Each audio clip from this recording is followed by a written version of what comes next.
नमस्कार, मी ज्योत्स्ना. आपण आजकाल सर्वच डिजिटल लाईफस्टाईलकडे आकर्षित होत आहोत. Internet, mobile, SMS, WhatsApp, Facebook, Insta, Twitter आणि AIच्या जाळ्यात गुरफटत चाललेलो आहोत. AIच्या जगात वाचन कुठेतरी हरवलं आहे का?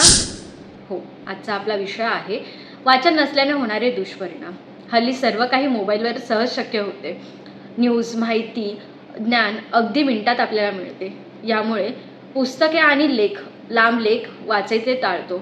मोबाईल, इंटरनेटमुळे शॉर्ट्स व्हिडिओज आणि पोस्ट पाहण्याची सवय वाढते. त्यामुळे एकाग्रता कमी होते आणि वाचन नसल्याने आपल्याला ज्ञान मर्यादित राहते. नवीन कल्पना, माहिती आपल्यापर्यंत पोहोचत नाही. त्याने वैचारिक क्षमताही कमी होते. सर्वात मोठा तोटा म्हणजे भाषेची पकड कमी होत चाललेली आहे. शब्दसंपत्तीही कमी होत चाललेली आहे. माणसांची आपुलकीही कमी होत चालली आहे. त्याचबरोबर विचारांची देवाणघेवाणही कमी होत चाललेली आहे.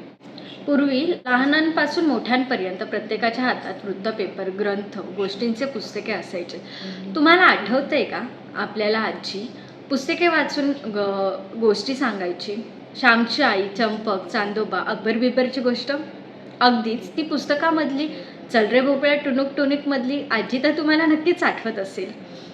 पण AIच्या काळात नाही ती आजी उरली आहे, नाही त्या भोपळ्यामधला गोडवा उरला आहे.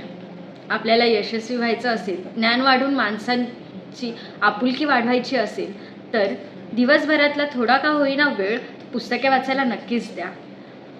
वाचन हीच ज्ञानाची खरी गुरुकिल्ली आहे. शेवटी काय, वाचाल तर वाचाल.